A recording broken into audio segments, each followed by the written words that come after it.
हरे कृष्णा। हम लोग जप यज्ञ भगवान की महिमा का विस्तृत वर्णन नामक पुस्तक से चर्चा कर रहे हैं। हम इसके पहले भाग हरिनाम का महात्म्य के चौथे अध्याय कलयुग में परम साधन से चर्चा कर रहे हैं। कल तक हमने जो चर्चा की वहां से आगे की चर्चा इस प्रकार है। पद्म पुराण में भी हरे कृष्ण महामंत्र के विषय में बताया गया। द्वात्रिंशदक्षरं मंत्रं नाम षोडशकान्वितम् प्रजपन् वैष्णवो नित्यं राधा कृष्ण स्थलं लभेत। जो वैष्णव 16 नाम तथा 32 अक्षर युक्त हरे कृष्ण महामंत्र का सतत कीर्तन करता है उसे निश्चित ही ब्रज गोकुल में राधा कृष्ण के धाम की प्राप्ति होगी। तो इसमें मंत्र को नहीं लिखा लेकिन ये बता दिया 16 नाम है और 32 अक्षर है। ये हरे कृष्ण महामंत्र के विषय में पद्म पुराण में भी बताया गया। फिर ब्रह्मांड पुराण में तो मंत्र के साथ बताया गया।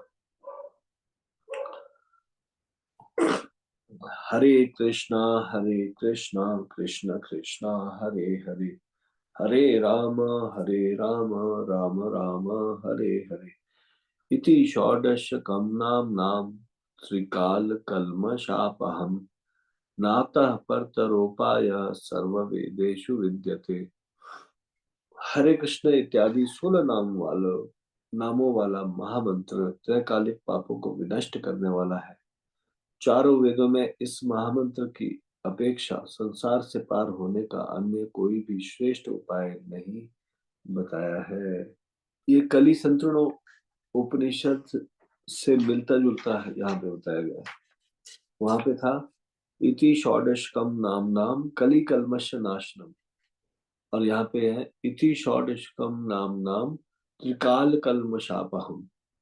तो थोड़ा सा अंतर है, बाकी ऑलमोस्ट सेम है ये ब्रह्मांड पुराण।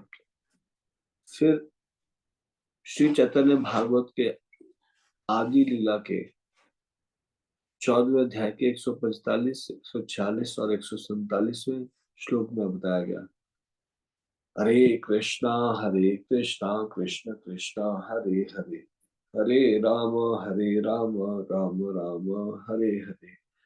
यही श्लोक नाम बलि लाया महामंत्र 16 नाम 32 अक्षर ए तंत्र साधिते साधिते जबे प्रेमांकुर होबे साध्य साधन तत्व जानी वैसे तबे। 16 नाम 32 अक्षर का यह श्लोक महामंत्र के नाम से जाना जाता है। यही तंत्र है। इसका साधन करते करते जब प्रेम अंकुरित होगा उसके प्रभाव से साध्य साधन तत्व जाना जा सकता है।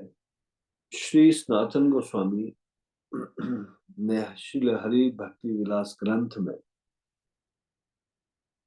वेद और वेदानुगत शास्त्रों में यह विशद रूप में बतलाया है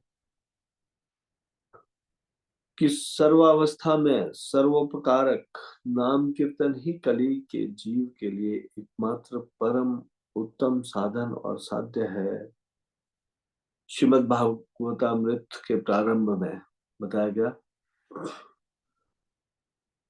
जयति जयति नामानंद रूप में मुरारे विरमित निज धर्म ध्यान पूजादि दुखम कथमपि सकृदातम मुक्तिदम प्राणिनाम यत् परम परम मृत में कम जीवनम भूषणम।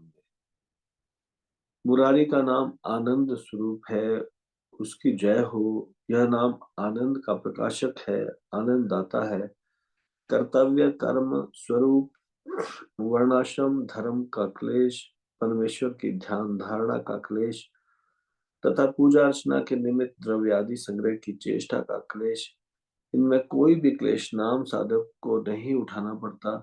किसी भी प्रकार से एक बार भी उच्चारण करने पर वह सब प्राणियों के लिए परम उपकारक अमृत स्वरूप श्री नाम ही मेरा जीवन है, वही मेरा भूषण है। मुझे अन्य किसी वस्तु की आवश्यकता नहीं। इस प्रकार हम देख सकते हैं कि कलयुग के दुष्प्रभावों से बचने का एकमात्र उपाय है हरिनाम संकीर्तन।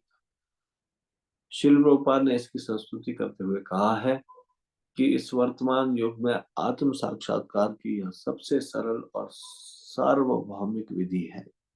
योग पद्धति की कोई और विधि कभी भी सफल नहीं होगी। यह केवल समय का अपव्यय होगा। मतलब कलयुग में कोई भी योग पद्धति कार्य नहीं करेगी। मतलब भगवत धाम वापस जाने में सहायक नहीं होगी। समय का अब समय का अपव्यय होगा। एक रविवारी प्रीति भोज में दिए हुए अपने प्रवचन में श्रील प्रभुपाद ने कहा कि यदि आप हरे कृष्ण का जप करते हैं तो आपका क्या नुकसान है, लेकिन लाभ बहुत बड़ा है। आप जप कर सकते हैं, सरलता पूर्वक सड़क पर टहलते हुए आप जप कर सकते हैं, काम करते हुए आप जप कर सकते हैं, कार्यालय के समय भी आप जप कर सकते हैं। कोई लाइसेंस, कोई खर्च, कोई नुकसान नहीं है, लेकिन लाभ बहुत बड़ा है। यह हमारी विनती है। एक अन्य अवसर पर श्रील प्रभुपाद कहते हैं कि इसलिए जप कीजिए और ध्वनि तरंगों के द्वारा यह बलपूर्वक आपका के मन में प्रवेश करेगा। अगर आप कृष्ण को नहीं भी चाहते हैं, कृष्ण आपके मन के भीतर प्रवेश करेंगे बलपूर्वक। यह सबसे सरलतम विधि है। आपको प्रयास करने की आवश्यकता नहीं है। कृष्ण आ रहे हैं। यह बहुत सुंदर विधि है, इसलिए इस काल के लिए यह संस्तुत है। श्री चैतन्य चरितमृत में वर्णन आता है कि जब सत्यराज खान ने भगवान चैतन्य महाप्रभु से पूछा कि हे भगवान, मैं एक गृहस्थ और भौतिकतावादी व्यक्ति हूँ। मैं आध्यात्मिक जीवन में प्रगति करने की विधि जानना चाहता हूँ। अतः मैं आपके चरण कमलों में नतमस्तक होकर आपसे निर्देश लेना चाहता हूँ। तब श्री चैतन्य महाप्रभु इस प्रकार बोले। चैतन्य चरितमृत मध्य लीला 15वें अध्याय का 104 श्लोक संख्या 104। तो चैतन्य महाप्रभु बोले, प्रभु कहे न कृष्ण सेवा वैष्णव सेवन, निरंतर कर कृष्ण नाम संकीर्तन। श्री चैतन्य महाप्रभु ने उत्तर दिया, तुम निरंतर कृष्ण के पवित्र नाम का कीर्तन करो और जब भी संभव हो की तथा उनके भक्त वैष्णवों की सेवा करो। तो ये 3 सिद्धांत दिए गृहस्थ के लिए। जैसे सत्यराज खान ने कहा कि मैं गृहस्थ हूँ, भौतिकतावादी हूँ, तो कैसे जीवन में, आध्यात्मिक जीवन में प्रगति करूं। तो भगवान ने ये 3 सिद्धांत क्या दिए? कृष्ण सेवा, वैष्णव सेवन और निरंतर नाम संकीर्तन। निरंतर नाम का जप करना और भगवान की जब अवसर मिले, जब समय मिले, भगवान की सेवा करना और भक्तों की सेवा करना। यही गृहस्थों के लिए, जो ब्रह्मचारी नहीं, सन्यासी नहीं, घर में रहता है, उनके लिए ये 3 सिद्धांत होता है चैतन्य महाप्रभु ने।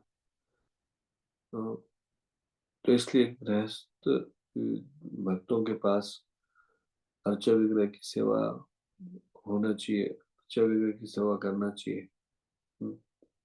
पर अर्चा विग्रह की सेवा गुरु से अनुमति लेके करनी चाहिए। इस प्रकार स्वयं श्री चैतन्य महाप्रभु भी आध्यात्मिक जीवन में प्रगति के लिए उच्च स्वर में भगवान के नामों के कीर्तन पर ही बल देते हैं। आज हम इसको यहीं पे विराम देंगे। इससे आगे की चर्चा हम कल करेंगे।